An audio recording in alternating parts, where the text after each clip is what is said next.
Welcome to எக்ஸிஸ்பிரிண்ட் academy. So இப்போ ரீசெண்டாக நம்ம எல்லாத்துக்குமே தெரியும் எஸ்பிஐ கிளர்க் நோட்டிஃபிகேஷன் வந்திருக்கு. ஸோ அது ரிலேட்டடான ப்ரீவியஸ் ஒரு கொஸ்டின்ஸ் வந்து நம்ம இங்கே டிஸ்கஸ் பண்ண போகிறோம். ஸோ இன்னைக்கு பார்க்க போகிற டாபிக் என்ன அப்படின்னு பார்த்தோம் அப்படின்னா சென்டென்ஸ் ரீஅரேஞ்ச்மெண்ட். ஓகேங்களா? ஸோ இப்படிதான் எனக்கு கொஸ்டினோட ஃபார்மேட் இருக்கும். ஸோ எப்படி கொடுத்துருப்பாங்க அப்படின்னா ரீஅரேஞ்ச் த ஃபாலோவிங் 5 சென்டென்சஸ். அதாவது எனக்கு அந்த சென்டென்ஸ் கொடுத்துருப்பாங்க. நேம் எப்படி பண்ணிருப்பாங்கன்னா ABCDE இல்லைன்னா 1 2 3 அந்த மாதிரி கொடுத்துருப்பாங்க. இந்த proper sequence to form a meaningful paragraph and then answer the questions below. So என்ன பண்ணிருப்பாங்க, எனக்கு 5 சென்டென்சஸ் கொடுத்துருப்பாங்க. அதை நான் வந்து ஒரு பேராகிராஃபா, அதாவது மீனிங்ஃபுல் பேராகிராஃபா நான் அதை ரீஅரேஞ்ச் பண்ணிட்டு எனக்கு கீழே வந்து 5 கொஸ்டின்ஸ் வந்து கொடுத்துருப்பாங்க. அதாவது எப்படி கொடுத்துருப்பாங்கன்னா which sentence will come in the first, எது ஃபர்ஸ்ட் சென்டென்ஸா இருக்கும், எது செகண்ட் சென்டென்ஸா இருக்கும், எது தேர்ட் சென்டென்ஸா இருக்கும், அதே மாதிரி ஃபோர்த் அண்ட் ஃபிஃப்த் சென்டென்சஸ் எது எது அப்படின்னு சொல்லி எனக்கு கொடுத்துருப்பாங்க. ஸோ டோட்டலா எனக்கு 5 கொஸ்டின்ஸ் இருக்கும். ஸோ எனக்கு 5 மார்க்ஸ் வந்து கிடைக்கும். சரியா? ஸோ இப்போ கொஸ்டின்குள்ள போகலாம். ஸோ இந்த கொஸ்டின் வந்து எப்படி நம்ம சால்வ் பண்றது அப்படின்னு பார்க்கலாம். ஸோ எனக்கு என்ன கொடுத்துருக்காங்க, ஃபர்ஸ்ட் சென்டென்ஸ் பார்த்தோம் அப்படின்னா crucially this loss of Sheen is reflected in the accounts book of sports controversial administrator among the richest in the world அப்படின்னு சொல்லியிருக்காங்க. ஸோ என்ன சொல்லியிருக்காங்க, ஷீன் அப்படிங்கிறது என்னன்னா ஒரு ஸ்மூத் சில்கி சாஃப்ட் அந்த மாதிரி ஒரு மீனிங்.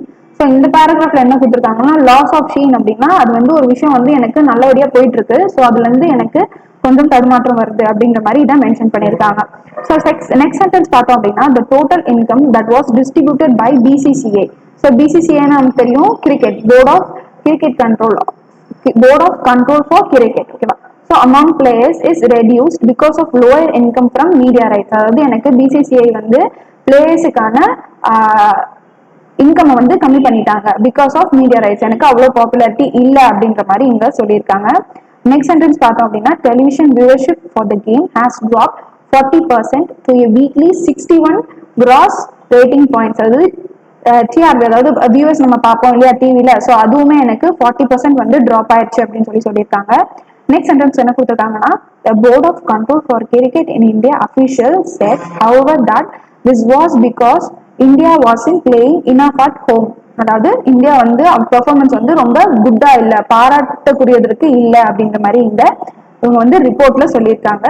ஸோ லாஸ்ட் எனக்கு என்ன கொடுத்துருக்காங்கன்னா cricket seems to be losing its crowd pulling power. அதாவது என்ன சொல்லியிருக்காங்க, கிரிக்கெட் வந்து பீப்புள் கிட்ட இருக்க ஃபெமிலாரிட்டியை அது வந்து மிஸ் பண்ணிக்கிட்டே இருக்கு, அதாவது குறைஞ்சிக்கிட்டே இருக்கு பீப்புள் கிட்ட இருக்க அவேர்னஸ் ஃபேவரிசம் அப்படின்னு சொல்லியிருக்காங்க. ஸோ டோட்டலா எனக்கு இந்த பேராகிராஃப்ல என்ன கொடுத்துருக்காங்க, எனக்கு இந்த பேராகிராஃப் எதை பத்தி இருக்கு அப்படின்னா எனக்கு கிரிக்கெட் அதோட ஃபெமிலாரிட்டி அமாங் த பீப்புளை பத்தி கொடுத்துருக்காங்க. ஸோ எனக்கு இந்த சென்டென்ஸோட ஸ்டார்டிங் எப்படி இருக்கணும், எதோட மெயின் ஐடியாவோ அதை பத்தி எனக்கு ஸ்டார்டிங் இருக்கணும். ஸோ எனக்கு எந்த சென்டென்ஸ் போட்டா எனக்கு இந்த பேராகிராஃப் பெஸ்ட் ஸ்டார்டிங்கா இருக்கும் அப்படின்னு பார்த்தோம் அப்படின்னா எனக்கு இந்த லாஸ்ட் சென்டென்ஸ் தான். ஏன்னா இந்த சென்டென்ஸே கிரிக்கெட் பத்தி தானே இருக்கு. ஸோ அப்போ கண்டிப்பா எனக்கு இந்த சென்டென்ஸ் போட்டாதான் எனக்கு பேராகிராஃப் கரெக்டா இருக்கும். இன்ட்ரோடக்ஷன் வந்து எனக்கு இந்த சென்டென்ஸ் போட்டாதான் எனக்கு கரெக்டா இருக்கும். ஸோ ஃபர்ஸ்ட் சென்டென்ஸ் எனக்கு என்னவா இருக்கும், ஈயா இருக்கும். ஸோ ஈல என்ன சொல்லியிருக்காங்க, cricket seems to be losing its crowd pulling power. அதாவது பீப்புள் கிட்ட இருக்க ஃபெமிலாரிசம் வந்து எனக்கு குறைஞ்சிட்டே இருக்கு அப்படின்னு சொல்லியிருக்காங்க. ஸோ இப்போ குறைஞ்சிட்டே இருக்குன்னு சொல்லியிருக்காங்க. ஸோ எதை வச்சு அவங்க சொல்லியிருக்காங்க, ஸோ அதுக்கு ஒரு ரீசன் இருக்கணும் இல்லையா? ஸோ அந்த ரீசன் எந்த சென்டென்ஸ்ல இருக்குன்னு நம்ம தேடணும். ஸோ எனக்கு ஃபர்ஸ்ட் சென்டென்ஸ்ல கொடுக்கல, செகண்ட் சென்டென்ஸ்லயும் இன்கம் பத்தி பேசியிருக்காங்க. தேர்ட் சென்டென்ஸ்ல பார்த்தோம் அப்படின்னா எனக்கு டிஆர்பி, அதாவது ரேட்டிங் பாயிண்ட்ஸ், அதாவது பீப்புள் பாக்குறத வச்சு சொல்லியிருக்காங்க. ஸோ அப்போ எனக்கு கண்டிப்பா இந்த சென்டென்ஸ் வந்தா எனக்கு பெட்டரா இருக்கும் இல்லையா? ஸோ எனக்கு நெக்ஸ்ட் சென்டென்ஸ் என்னவா இருக்கும், சியாக இருக்கும். So television viewership for the game has drop 40% to a weekly 61 grace rating points.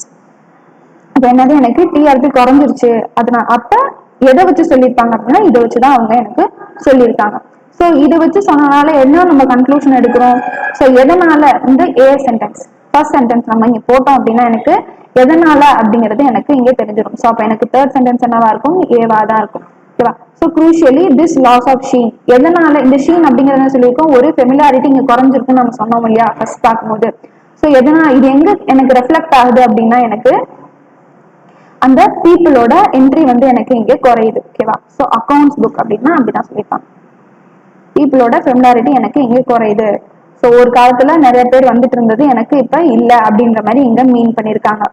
So அது இப்ப நிறைய பேர் வந்து இதை பாக்குறது இல்லை. அப்படி இருக்கும் போது எனக்கு என்ன வந்து எனக்கு அதோட அவுட்கமா இருக்கும் அப்படின்னா எனக்கு இன்கம் வந்து எனக்கு கம்மியா இருக்கும். ஸோ இன்கம் கம்மியா இருக்கும் போது எனக்கு என்ன ஆகும், பிளேயரோட சேலரி இன்கம் வந்து எனக்கு கண்டிப்பா வந்து எனக்கு இங்க குறையும் இல்லையா. ஸோ அதுதான் வந்து எனக்கு செகண்ட் சென்டென்ஸ்ல கொடுத்துருப்பாங்க. ஸோ அப்போ எனக்கு ஃபோர்த் சென்டென்ஸா எது வரும் அப்படின்னா எனக்கு பி, எனக்கு செகண்ட் சென்டென்ஸ் வரும். என்ன சொல்லியிருப்பாங்க, the total income that was distributed by BCCI. So இவங்க தானே கண்ட்ரோல். ஸோ இவங்க தான் வந்து எனக்கு பிளேயர்ஸ்க்கு இன்கம் கொடுப்பாங்க இல்லையா. So among players is reduce because of lower income from media. அதாவது எனக்கு அங்கிருந்து வரது எனக்கு கம்மியா இருக்கு அப்படின்ற மாதிரி சொல்லியிருக்காங்க. ஸோ எனக்கு பேலன்ஸ் இருக்கிறது டி தான். ஸோ அது என்னவா இருக்கு, எனக்கு ரீசனா இருக்கும். ஏன் வந்து இந்த எஃபெக்டுக்கான ரீசன் எது அப்படின்னு பார்த்தோம் அப்படின்னா, India was in playing in at home. அதாவது அவங்களோட பெர்ஃபார்மன்ஸ் எனக்கு சரியில்லை அப்படின்றத எனக்கு சொல்லியிருக்காங்க. ஸோ அப்போ எனக்கு கரெக்ட் ஆர்டர் என்னவா இருக்கும், ECABD. இதுதான் வந்து எனக்கு கரெக்ட் ஆர்டரா இருக்கும். ஸோ இப்போ நம்ம ரீஅரேஞ்ச் பண்ணி பார்க்கலாம். So cricket seems to be losing its crowd pulling power. So என்னது சிமிலாரிசம் குறைஞ்சிட்டே இருக்கு. ஸோ எதனால அதனால எப்படி சொல்றாங்க அப்படின்னா, television viewership for the game has drop 40% வந்து எனக்கு குறைஞ்சிருச்சு அப்படின்னு சொல்லியிருக்காங்க. ஸோ இந்த குறைஞ்சதுனால எங்க எனக்கு இது வந்து எஃபெக்ட் தெரியுது அப்படின்னா, எனக்கு இன்கம் அங்க சரியா வரல. ஸோ அந்த இன்கம் வராததுனால the total income that was distributed by BCCI to the players வந்து எனக்கு கம்மியா இருக்கு. ஸோ எதனால கம்மியாகுது, ஸோ இதோட எஃபெக்ட், இதோட காஸ் என்னவா இருக்கும் அப்படின்னா, India wasn't playing in at home. So எனக்கு இந்த மாதிரி நான் ரீஅரேஞ்ச் பண்ணி ஒரு பேராகிராஃபை கொண்டு வந்தா எனக்கு மீனிங்ஃபுல்லான ஒரு பேராகிராஃபா எனக்கு கிடைக்குது. ஸோ இதுதான் வந்து எனக்கு கரெக்டான அரேஞ்ச்மெண்ட், ECABD. ஓகேவா. ஸோ நெக்ஸ்ட் கொஸ்டின் பார்க்கலாம். ஸோ எனக்கு என்ன கொடுத்துருப்பாங்க, இப்படி எனக்கு பெரிய பெரிய சென்டென்ஸ் மட்டும் கொடுக்காம எனக்கு இந்த மாதிரி ஷார்ட் ஷார்ட் சென்டென்ஸா எனக்கு ஒரு சென்டென்ஸே எனக்கு அஞ்சா வந்து எனக்கு கிளாஸிஃபை பண்ணி பிரிச்சு கொடுத்துருப்பாங்க, செப்பரேட் பண்ணி கொடுத்துருப்பாங்க. ஸோ இதோட கொஸ்டின்ஸ் எப்படி இருக்கும்னா, இந்த following sentence grammatically correct and a meaningful sentence is given which is divided into 5 parts. So என்னது, எனக்கு ஒரு சென்டென்ஸ், கரெக்டான சென்டென்ஸ் எனக்கு 5 வந்து பிரிச்சிருக்காங்க. ஸோ என்னது ABCDE பிரிச்சிருக்காங்க. So part E is fixed and highlighted in bold. அதாவது E அப்படிங்கிற சென்டென்ஸ் எனக்கு எண்டிங் சென்டென்ஸாக தான் இருக்க முடியும். ஸோ அதை அங்கே ஃபிக்ஸ் பண்ணிட்டாங்க. ஸோ பேலன்ஸ் இருக்க ABCDயை தான் வந்து நம்ம என்ன பண்ண போறோம், ரீஅரேஞ்ச் இங்கே பண்ண போறோம். ஸோ என்ன எப்படி ரீஅரேஞ்ச் பண்ணா, it should be grammatically and meaningfully கரெக்டா இருக்கணும். அப்படிதான் இப்படிதான் எனக்கு இருக்கும் கொஸ்டின். ஓகேவா. ஸோ இந்த கொஸ்டின் எப்படி ரீஅரேஞ்ச் பண்ணி பார்க்கலாம் அப்படின்னு பார்க்க போறோம். ஸோ இந்த கொஸ்டின் எப்படி, ஒரு சென்டென்ஸ் அப்படின்னா என்ன சொல்லிருக்கலாம், ஒரு ஸ்டார்டிங் வந்து எனக்கு எப்படி இருக்கணும், ஏதோ ஒரு விஷயம் சொல்ல போறதா இருக்கலாம், இல்ல ஏதோ ஒரு இன்ஸ்டிடியூஷனை பத்தி, இந்த கொஸ்டின் வச்சு பார்த்தோம்னா ஏதோ ஒரு இன்ஸ்டிடியூஷனை பத்தி பேச போகலாம் இருக்கலாம்.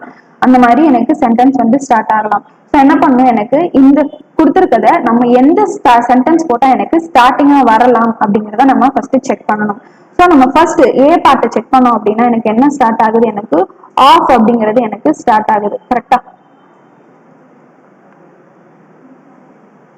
எனக்கு ஆஃப் அப்படிங்கிற மாதிரி எனக்கு ஸ்டார்ட் ஆகுது. அப்படி ஆஃப் அப்படிங்கிற மாதிரி எனக்கு ஸ்டார்ட் ஆச்சுன்னா எனக்கு வந்து சென்டென்ஸ் வந்து கரெக்டா இருக்குமா, கண்டிப்பா வந்து எனக்கு இருக்காது. ஆஃப் அப்படிங்கிறது ஏதோ ஒரு விஷயத்த கனெக்ட் பண்ணும்போது, அதாவது ரெண்டு சென்டென்ஸை ஒரு விஷயத்தை பத்தி சொல்லும் போது சொல்லுவோம். ஸோ அப்போ ஆஃப் வந்து கண்டிப்பா ஸ்டார்டிங் ஆஃப் தி சென்டென்ஸா இருக்காது. ஓகேவா. அப்போ வந்து எனக்கு ஸ்டார்டிங் கிடையாது. ஸோ நெக்ஸ்ட் பார்த்தோம் அப்படின்னா அக்கார்டிங் டு அப்படின்னு வந்திருக்கு. ஸோ அக்கார்டிங் டு அப்படிங்கிறது எனக்கு சென்டென்ஸோட ஸ்டார்டிங்கா வரலாம். பட் ஸ்டில் எனக்கு மற்ற சென்டென்ஸ்லாம் இருக்கு, நம்ம இது சான்சஸ் இருக்கு பி, பட் மற்ற சென்டென்ஸ் இருக்கு, நம்ம அதை பார்த்துட்டு ஃபைனலா டிசைட் பண்ணிக்கணும். சரியா. நெக்ஸ்ட் நம்ம பார்க்க போறது institutions as embodiment. So institutions பத்தி பேசிட்டாங்க, அப்ப கண்டிப்பா இது பத்தி வர சான்சஸ் எனக்கு அதிகமாவே இருக்கு.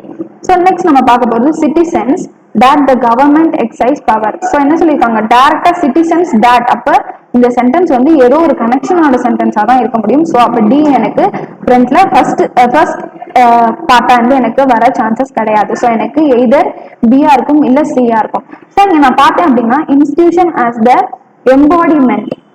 அப்ப எம்பாடிமெண்ட் அப்படின்னா எனக்கு எங்க கனெக்ட் ஆகும், எனக்கு ஆஃபோட தான் கனெக்ட் ஆக முடியும். சரியா. எம்பாடிமெண்ட் சிட்டிசன்ஸ் வராது. கரெக்டா. ஸோ அப்ப எனக்கு ஆஃப் தான் வர முடியும். ஸோ அப்ப எனக்கு என்ன ஆகும், எனக்கு இந்த சி போட்டா எனக்கு ஒரு சென்டென்ஸ் ஃபார்ம் ஆகுற மாதிரி இருக்கு. ஸோ நான் பாசிபிலிட்டி சிஏ வந்து ஃபர்ஸ்ட் பார்ட்டா வந்து நான் எடுத்துக்கிறேன். So C. ஸோ சிக்கு அப்புறம் நம்ம என்ன பண்ணோம், ஆஃப் வச்சு கனெக்ட் பண்ண மாதிரி பார்த்தோமா. So embodiment of formal and informal rules assure. So என்ன சொல்லியிருக்காங்க, அஷ்யூர் அப்படின்னா உறுதி கொடுக்கறது அப்படின்னு சொல்றோம். ஸோ அஷ்யூர் யாருக்கு கொடுப்பாங்க, எனக்கு சிட்டிசன்ஸுக்கு தான் கொடுப்பாங்க இல்லையா. ஸோ அப்ப என்ன ஆகுது, எனக்கு இந்த சென்டென்ஸ் கனெக்ட் ஆகுது. அப்ப எனக்கு என்னவா இருக்கும், சிக்கு அப்புறம் எனக்கு ஏ சென்டென்ஸா இருக்கும். ஏக்கு அப்புறம் நான் அஷ்யூரோட நான் யாரை கனெக்ட் பண்ணேன், எனக்கு சிட்டிசன்ஸ் கனெக்ட் பண்ணேன். அப்ப எனக்கு இந்த சென்டென்ஸ் ஏக்கு அப்புறம் டி ஆக இருக்கும். டி பார்ட் எனக்கு வரும். Citizens that the government exercise power according to some norms. அப்ப என்னாச்சு, எனக்கு excise power. So according to rules அப்படின்னா எனக்கு இந்த சென்டென்ஸும் எனக்கு கனெக்ட் ஆகுது. அப்ப பி ஆக இருக்கும்.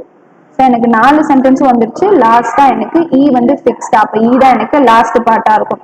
ஸோ இப்போ நம்ம ரீஅரேஞ்ச் பண்ணி பார்த்தோம்னா என்ன இருக்கு, institutions as the embodiment of formal and informal rules. என்னது, ஒரு ரூல்ஸ் வந்து ஃபார்ம் பண்றாங்க அப்படின்னு சொல்லி இருக்கு. ஸோ இது வந்து என்னது, அக்கார்டிங், இது வந்து எப்படி இன்ஸ்டிடியூஷன் வந்து ரன் ஆகுது அப்படின்னா based on some rules. So என்ன ஆகுது, அந்த ரூல்ஸ் அஷ்யூர் என்ன உறுதி கொடுக்குது, ஃபார் சிட்டிசன்ஸ் என்ன கொடுக்குறாங்க, that government exercise power. Power வந்து கவர்மெண்ட்டுக்கு சர்டன் பவர்ஸ் இருக்கும். ஸோ அதை எப்படி எக்ஸைஸ் பண்றாங்க அப்படின்னா according to the norms. Norms according to the norms என்னது, set of rules and regulation சொல்லுவோமா. So that enables as well as regulate. ரெகுலேட்னா ஒரு விஷயத்தை ஒழுங்குபடுத்துறதுக்காக எனக்கு யூஸ் ஆகுது. அப்ப எனக்கு என்ன கரெக்டான ஆர்டர், CADBE. ஓகேங்களா, இதான் வந்து எனக்கு கரெக்டான ஆர்டரா இருக்கும். ஸோ நம்ம நெக்ஸ்ட் சென்டென்ஸ் பார்த்தோம் அப்படின்னா பிரிட்டிஷ் ரூல் செகுலாரிசம். செகுலாரிசம்னா என்ன நமக்கு, it's not based on religion. ரிலீஜனை பேஸ் பண்ணி எனக்கு இது இருக்காது. அதுதான் செகுலாரிசமோட meaning. Was an article of faith across the ideological spectrum. அதாவது ஐடியாலஜிக்கல் ஸ்பெக்ட்ரம் அப்படிங்கிறது எனக்கு என்னது, ஒரு கம்பாரிசனை சொல்லியிருக்காங்க. விசிபிள் கம்பாரிசனை பத்தி இங்க பேசியிருக்காங்க. Through only in a limited definition as the community based template of political competition introduced under in the aftermath of partition, seen as the outcome of a seamless sense of national identity. அப்ப எனக்கு என்னது, லாஸ்டா வரப்போற sentence எனக்கு என்னது, இ. So it is fixed அப்படி சொல்லிட்டாங்க. So அப்ப எனக்கு ஃபர்ஸ்ட் சென்டென்ஸ் இங்க என்ன வரலாம், பிரிட்டிஷ் ரூல். ஸோ ஸ்டார்டிங்கே வந்து பிரிட்டிஷ் ரூலை பத்தி சொல்லியிருக்காங்க. ஸோ அப்படின்னா பிரிட்டிஷ் ரூலை பத்தி சொல்லியிருக்காங்கன்னா முன்னாடி ஏதோ ஒன்று நடந்திருக்குன்னு அர்த்தம். கரெக்டா. ஸோ அப்போ இந்த சென்டென்ஸ் வராது. நெக்ஸ்ட் ஐடியாலஜிக்கல் ஸ்பெக்ட்ரம் வந்து என்ன சொன்னோம், நம்ம கம்பாரிசன் பண்றாங்க. ஸோ ஃபர்ஸ்டே எடுத்தோன்னே நமக்கு கம்பாரிசன் கிடையாது, ஒரு விஷயத்தை வச்சுதான் இன்னொன்னு கம்பேர் பண்ணணும். அப்ப இதுவும் வந்து எனக்கு சென்டென்ஸா வர சான்சஸ் கிடையாது. Next the community based template of political competition introduced under. So இது என்ன சொல்லியிருக்காங்க, கம்யூனிட்டி பேஸ்ட். அப்ப ஏதோ ஒரு விஷயத்தை வச்சு இதை வந்து சொல்லியிருக்காங்க. அப்படி அப்ப இதுவும் நமக்கு வராது. ஸோ இந்த aftermath of partition as seen as the outcome. அப்ப என்னது, எனக்கு இது வந்து இன் அப்படிங்கிற வார்த்தையை வச்சு எனக்கு சென்டென்ஸ் ஸ்டார்ட் ஆகுமா. ஸோ எனக்கு எதுவுமே ஸ்டார்ட் ஆகல அப்படின்னா எனக்கு இந்த சென்டென்ஸும் ஆட்டோமேட்டிக்கலா எனக்கு ஸ்டார்டிங் சென்டென்ஸா இருக்கும். ஸோ எனக்கு ஃபர்ஸ்ட் சென்டென்ஸ் என்னது, டி ஆக இருக்கும். ஸோ இந்த aftermath ஆஃப் பார்ட்டிஷன், aftermathனா நமக்கு எதை மீன் பண்ணுவோம், aftermath அப்படின்னா after effects. So after effects of partition. So என்னது, பார்ட்டிஷனுக்கு அப்புறம் எப்படி இருந்துச்சு, seen as the outcome of the community based template. Community என்னது, ஒரு group of people having same caste அப்படின்னு சொல்லி சொல்லுவாங்க. So community based template of political competition. So introduced under. So என்னது, ஒரு விஷயம் இருக்கு, ஸோ இதை கண்ட்ரோல் பண்றதுக்கு ஒன்று இருக்கு. ஸோ அப்ப என்னது, எனக்கு இந்த சென்டென்ஸ் வரும், டி. சி வந்து எனக்கு இங்க வரும். ஓகேவா. சிக்கு அப்புறம் அண்டர் அப்படின்னா எது கீழே இருக்கும் அப்படின்னா எனக்கு இங்க நான் தேர்ந்தேன் அப்படின்னா பிரிட்டிஷ் ரூல். ஸோ இந்த வார்த்தை தான் வந்து எனக்கு அண்டருக்கு அப்புறம் எனக்கு ஃபிக்ஸ் ஆகும். ஸோ என்னது, DCAவா இருக்கும். British rule secularism was an article of faith across the ideological spectrum. So என்ன சொல்லியிருக்காங்க, கம்பேரிசன் பண்ணியிருக்காங்க. Sorry okay correct. DCAக்கு அப்புறம் எனக்கு பி தான் இருக்கு பேலன்ஸ். ஸோ இந்த சென்டென்ஸ் தான் எனக்கு வரும். லாஸ்டா இ வந்து எனக்கு ஃபிக்ஸ் ஆயிடும். Across the ideological spectrum. So comparison பண்ணி only a limited definition as a seamless sense of national identity. என்னது, எனக்கு செகுலரிசம் வச்சு எனக்கு அது வந்து ஒரு நேஷனல் ஐடென்டிட்டியா வந்து கொண்டு வந்திருக்காங்க அப்படின்னு சொல்லி சொல்லியிருக்காங்க. இது வந்து பேஸ்ட் ஆன் த பார்ட்டிஷன் வச்சு எனக்கு இந்த சென்டென்ஸ் சொல்லியிருக்காங்க. ஸோ எனக்கு கரெக்டான ஆர்டர் வந்து DCABEயா இருக்கும். ஸோ நெக்ஸ்ட் பார்க்குறேன் அப்படின்னா the exclusion was not based on the okay the exclusion D கொடுத்துருக்கனால நம்ம வந்து சென்டென்ஸோட ஸ்டார்ட் நம்ம எடுத்துக்க முடியுமா, கண்டிப்பா முடியாது. ஓகேவா. So the exclusion was not, அப்போ ஏதோ ஒரு காஸ் வச்சு சொல்லியிருக்காங்க. அப்போ எனக்கு இது வராது. நெக்ஸ்ட் பை அப்படிங்கிறது ஏதோ ஒன்று சொல்லியிருக்காங்க. ஸோ பை அப்படிங்கிறது யாராலையோ இது சொல்லப்பட்டுச்சு. So by veteran lawyer. அப்போ இதுவும் எனக்கு ஸ்டார்டிங்காக வராது. So the Nair service society represented. என்ன சொல்லியிருக்காங்க, தி நாயர். என்ன சொல்லியிருக்காங்க, தீன் போட்டா வரணும்னு அவசியம் கிடையாது, பட் எனக்கு ஒரு இதை ரெப்ரசென்ட் பண்ணியிருக்காங்க அப்படிங்கும்போது எனக்கு இது வர சான்சஸ் இருக்கு. நெக்ஸ்ட் சென்டென்ஸ் பார்க்குறோம் அப்படின்னா ரிவ்யூ ஆஃப் த வேர்டிக்ட்னு கொடுத்துருக்காங்க. ஸோ என்னது ரிவ்யூ. அப்போ எனக்கு இந்த சென்டென்ஸ் ஸ்டார்டிங்காக வர சான்சஸ் கிடையாது. அப்போ எனக்கு பேலன்ஸ் இருக்கிறது சி தான். அப்போ எனக்கு அதுதான் வந்து எனக்கு ஸ்டார்டிங் சென்டென்ஸாக இருக்கும் இல்லையா. So C. So the Nair service society represented. So இவங்க எதை ரெப்ரசென்ட் பண்ணியிருக்காங்க, ரெப்ரசன்டட் ஒன் ஏதோ ஒரு காசை ரெப்ரசென்ட் பண்ணிருப்பாங்க, இல்ல யாரோ ஒரு பர்சன் இவங்கள ரெப்ரசென்ட் பண்ணிருப்பாங்க. ஸோ நம்மளுக்கு பர்சன் இங்கே தான் இருக்காங்க இல்லையா, வெட்டரன் லாயர். ஸோ எனக்கு அடுத்த சென்டென்ஸ் என்னவா இருக்கும், பியா இருக்கும் சரியா. ஸோ ரெப்ரசென்டட் பை யார் இதை ரெப்ரசென்ட் பண்றாங்க அப்படின்னா வெட்டரன் லாயர் கே பராசரன். சாட்னா ஏதோ ஒன்று கண்டுபிடிக்க வராரு. சாட் எதை கண்டுபிடிப்பாரு, அப்ப எனக்கு எதை கண்டுபிடிச்சிருக்காரு இங்க ஏ. இந்த எக்ஸ்க்ளூஷன் வந்து எக்ஸ்க்ளூஷன் அப்படிங்கிறது பாகுபாடு எதுவுமே இல்லை அப்படின்னு நாட் பேஸ்ட் ஆன் அப்படின்னு சொல்லியிருக்காங்களா. ஸோ அப்ப எனக்கு நெக்ஸ்ட் சென்டென்ஸ் என்னவா இருக்கும், ஏவாக இருக்கும் கரெக்டா. ஸோ பிக்கு அப்புறம் எனக்கு A. So exclusion was B not based on the gender or sex ஓகேவா. ஸோ எனக்கு எக்ஸ்க்ளூஷன் இங்கே நடக்கல, டிஸ்கிரிமினேஷன் நடக்கல அப்படின்னு சொல்லி எனக்கு கொடுத்துருக்காரு.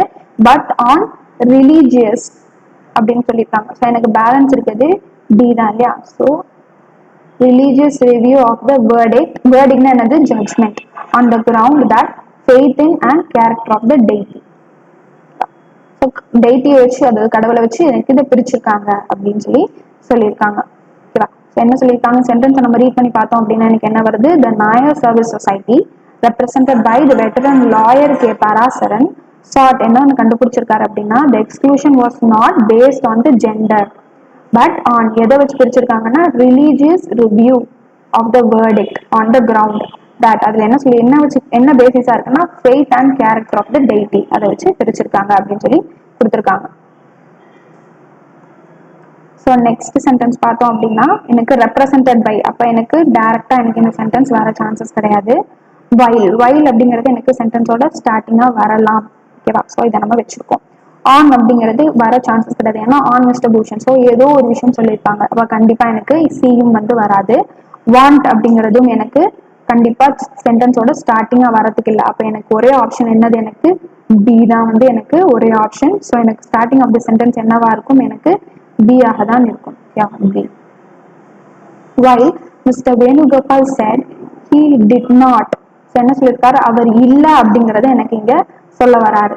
என்னது இல்லவா இருக்கும், he did not represented by அப்படி கிடையாது. represented by அப்படின்னா அது அந்த சென்டென்ஸ், அப்ப எனக்கு ஏ வராது, பி நம்ம போட்டோம். சி பார்த்தோம் அப்படின்னா on mister Bhushan, not on அப்படி வராது கரெக்டா. ஸோ அப்போ என்னது எனக்கு பேலன்ஸ் இருக்கிறது டி, அப்போ டி தான் இங்கே வரும். அதே மாதிரி நம்ம கனெக்ட் பண்ணோம் அப்படின்னா டிட் நாட் வாண்ட், அப்போ எனக்கு இங்கே சென்டென்ஸ் கரெக்டாக எனக்கு ஃபிக்ஸ் ஆகுது. அப்போ did not want the court to impose any punishment. என்னது என்ன சொல்லியிருக்காங்க, யாருக்கோ பனிஷ்மெண்ட் கொடுக்க போறாங்க அப்படின்னு சொல்லி சொல்லியிருக்காங்க. அப்போ பனிஷ்மெண்ட் யார் கொடுக்க போறாங்க அப்படின்னா ஆன், ரெப்ரசன்டட் பை வராது. அப்போ எனக்கு பேலன்ஸ் இருக்கிறது சி தான். அப்போ எனக்கு என்னவா இருக்கும், இங்கே சி இருக்குமா. On mister Bhushan the government represented by, so அந்த கவர்மெண்டோட ஹெட் யாரு அப்படின்னா இதுதான். ஸோ அந்த மீனிங் தான் இந்த ரெப்ரசன்டட் பை எனக்கு கொடுத்துருக்காங்க. ஹெட் யாருன்னா சாலிட்டர் ஜெனரல் துஷார் மேத்தா. இப்போ பிசிக்கு அப்புறம் எனக்கு ஏவா இருக்கும். ஸோ நாலே அரேஞ்ச் பண்ணிட்டேன், எனக்கு லாஸ்டா ஈயா இருக்கும். So solicitor general Tushar Mehta was of the opposite opinion. அவருக்கு வேற ஐடியா இருக்கு, இவருக்கு மிஸ்டர் வேணுகோபாலுக்கு வேற ஐடியா இருக்கு அப்படின்னு சொல்லி எனக்கு இந்த சென்டென்ஸ் கொடுத்துருக்காங்க. ஸோ நான் ரீட் பண்ணேன் அப்படின்னா while Mr. Venugopal said he did not want the court to impose any punishment on Mr. Bhushan, the government represented by Solicitor General Tushar Mehta was of the opposite opinion. So அப்போ எனக்கு என்னாச்சு, ஒரு மீனிங்ஃபுல்லான sentence வந்து எனக்கு கிடைச்சிருச்சு. அப்போ எனக்கு இதுதான் வந்து எனக்கு கரெக்டான அரேஞ்ச்மெண்ட்டாக இருக்க முடியும் ஓகேவா. பிசிடி பிடிசிஏஇ இதான் வந்து எனக்கு கரெக்டான அரேஞ்ச்மெண்ட். ஸோ நெக்ஸ்ட் கொஸ்டின் பார்த்தோம் அப்படின்னா deposit taking activities all together by making them and offence. So இது எனக்கு கண்டிப்பாக ஸ்டார்டிங் கிடையவே கிடையாது. So the principle is that, என்னது த பிரின்சிபல், இது வரதுக்கு சான்சஸ் இருக்கு. ஸோ நம்ம நெக்ஸ்ட் இது வந்து செக் பண்ணிட்டு வரலாம். So frame work that only comes in to effect, கண்டிப்பாக இது எனக்கு ஸ்டார்டிங்காக இருக்க சான்ஸ் இல்லை. எக்ஸ் ஆண்டே ராதர் தென் எக்ஸிஸ்டிங், ஸோ இதுவும் எனக்கு ஃபர்ஸ்ட் சென்டென்ஸாக வரதுக்கு சான்ஸே கிடையாது. ஸோ அப்போ எனக்கு ஃபர்ஸ்ட் சென்டென்ஸ் என்னவாக இருக்கும், பி ஆக இருக்கும் ஓகேவா. So B the principle is that the bill would ban unregulated. What is mean by unregulated? Regulated நம்ம என்ன சொல்லுவோம், following certain rules and regulations. Unregulated அப்படின்னா அது rules and regulations follow பண்ணாதது தான் சொல்லியிருப்பாங்க. So the principle is that the bill would ban unregulated. என்ன unregulated activity இங்கே கொடுத்துருக்காங்க, எனக்கு இந்த டெபாசிட் டேக்கிங் ஆக்டிவிட்டி தான் அன்ரெகுலேட்டடா இங்கே எனக்கு கொடுத்துருக்காங்க. ஸோ அப்போ எனக்கு பிக்கு அப்புறம் அடுத்த சென்டென்ஸ் எனக்கு ஏ தான் வரணும் கரெக்டா. So BA all together by making them an offence. So அது வந்து ஒரு இல்லீகலான ஒரு ஆக்டிவிட்டி அப்படின்னா எனக்கு அது என்னது அஃபென்ஸ் தான் அப்படின்ற மாதிரி இங்கே மென்ஷன் பண்ணியிருக்காங்க. ஸோ அஃபென்ஸ் அப்போ என்ன ஆகும், எக்ஸ் ஆக்டே அப்படின்னா பிஃபோர் த ஈவெண்ட், எக்ஸ்னா பிஃபோர் அது நடக்கிறதுக்கு முன்னாடி, ரேதர் நம்ம எங்க யூஸ் பண்ணுவோம், அது குட்டும் கிடையாது பேடும் கிடையாது ஓகேவா. So it is a quiet அப்படி சொல்லுவாங்க சார் ரேதர், அது வந்து எனக்கு குட்டேவும் கிடையாது பேட்டையும் கிடையாது அப்படி இருக்கும் ரேதர் தென் எக்ஸிஸ்டிங் லெஜிஸ்லேட்டிவ் கம் ரெகுலேட்டரி ஓகேவா. ஸோ அப்போ எனக்கு அதுக்கப்புறம் இந்த சென்டென்ஸ் தான் வரும். ஸோ எனக்கு ரெகுலேட்டரியோட ஃபிக்ஸ் ஆகிற சென்டென்ஸ் என்னவா இருக்கும், frame work, regulatory frame work. இதுதானே எனக்கு ஒரு வார்த்தை வந்து எனக்கு ஒரு மீனிங்ஃபுல்லான கொடுக்கும். ஸோ அப்போ எனக்கு ஆட்டோமேட்டிக்காக எனக்கு டி தான் வந்து வரும். அதுக்கு அடுத்த சென்டென்ஸ் எனக்கு சி தான் வரும். ஸோ லாஸ்ட் சென்டென்ஸ் எனக்கு இ தான் கிடைக்கும் சரியா. ஸோ இப்போ நம்ம படித்தோம் அப்படின்னா எனக்கு மீனிங்ஃபுல்லாக கிடைக்கும். ஸோ என்ன சொல்லியிருக்காங்க, the principle is that the bill would ban unregulated deposit taking activities altogether by making them an offense. So என்னாகும், நமக்கு அது அன்ரெகுலேட்டடாக நம்ம பண்ணுறோம், ஒரு இல்லீகலாக பண்ணுறோம் அப்படின்னா எனக்கு அது அஃபென்ஸ் தான். ஸோ எக்ஸ் ஆன்டே அதாவது பிஃபோர் ஆர் ரேதர் நம்ம வந்து அது முன்னாடியே இல்லை பின்னாடியோ கொண்டு வரும்போது ஒரு ரெகுலேட்டரி ஃப்ரேம் ஒர்க் வந்து எனக்கு கொண்டு வரோம் அப்படின்னா எனக்கு எப்போ அது எனக்கு எப்போ வரும் அப்படின்னா எக்ஸ்போஸ் அதாவது after with considerable time lakhs, அதாவது டைம் டிஃப்ரென்ஸ் வந்து எனக்கு இருக்கும். அதாவது உடனே இமீடியட்டா வரலனாலும் ஏதோ ஒரு கொஞ்ச நேரத்துல எனக்கு அதோட ரெக்டிஃபை பண்ற மாதிரி எனக்கான லாஸ் அண்ட் ரெகுலேஷன்ஸ் எனக்கு ஃபார்ம் ஆகும் அப்படின்றது தான் இதோட மீனிங். ஸோ அப்போ எனக்கு கரெக்டான ஆர்டர் BADCE அப்படின்னு சொல்லியிருக்காங்க. ஸோ இந்த மாதிரி கொஸ்டின்ஸ் நம்ம ஈஸியாக எப்படி அப்ரோச் பண்ணலாம் அப்படின்னா, சென்டென்ஸோட எண்டிங்கோட, இப்போ ஃபார் எக்ஸாம்பிள் இந்த ஃபோர்த் சென்டென்ஸ் பார்க்கணும் இல்லையா, ரெகுலேட்டரி. ஸோ ரெகுலேட்டரியோட எனக்கு எந்த வேர்டோ எந்த பார்ட்டோட ஸ்டார்டிங் எனக்கு ஃபிக்ஸ் ஆகும் அப்படிங்கிறத நம்ம ஈஸியாக கண்டுபிடிச்சோம் அப்படின்னா நம்மளால ஈஸியாக வந்து சென்டென்ஸை ஃபார்ம் பண்ணிட முடியும். ஸோ நம்ம வந்து மீனிங்கை வந்து புரிஞ்சு நம்ம எழுதுறதுக்கு நமக்கு டைம் இருக்குமோ இருக்காதோ. ஸோ சில பேர் வந்து ஃபாஸ்ட்டாக கொஸ்டின்ஸ் அப்ரோச் பண்ணுவோம், சில பேர் வந்து ஸ்லோவாக தான் பண்ணுவாங்க இல்லையா. ஸோ அவங்கெல்லாம் எப்படி பண்ணலாம் அப்படின்னா, எனக்கு இது வந்து ஷார்ட்கட் மாதிரி ஞாபகம் வச்சுக்கோங்க. எனக்கு வந்து என் சென்டென்ஸோட எண்டிங்கும் எந்த சென்டென்ஸோட ஸ்டார்டிங்கும் எனக்கு மீனிங்ஃபுல் சென்டென்ஸாக அமையும் அப்படிங்கிறத நம்ம பார்க்கணும். ஸோ ஃபார் எக்ஸாம்பிள் நம்ம இங்கே பார்த்தோம் அப்படின்னா டி சென்டென்ஸ் பார்த்தோம் அப்படின்னா எனக்கு ரெகுலேட்டரியோட எனக்கு சியோட சென்டென்ஸ் ஃப்ரேம் ஒர்க் தான் வந்து எனக்கு கனெக்ட் ஆகும். ஸோ அதை வச்சு நான் டி அண்ட் சின்னு ஈஸியாக வந்து நான் எழுதிக்கிறேன் ஓகேவா. ஸோ இந்த மாதிரி நம்ம ஈஸியாக வந்து இந்த கொஸ்டின்ஸை வந்து அப்ரோச் பண்ணலாம்.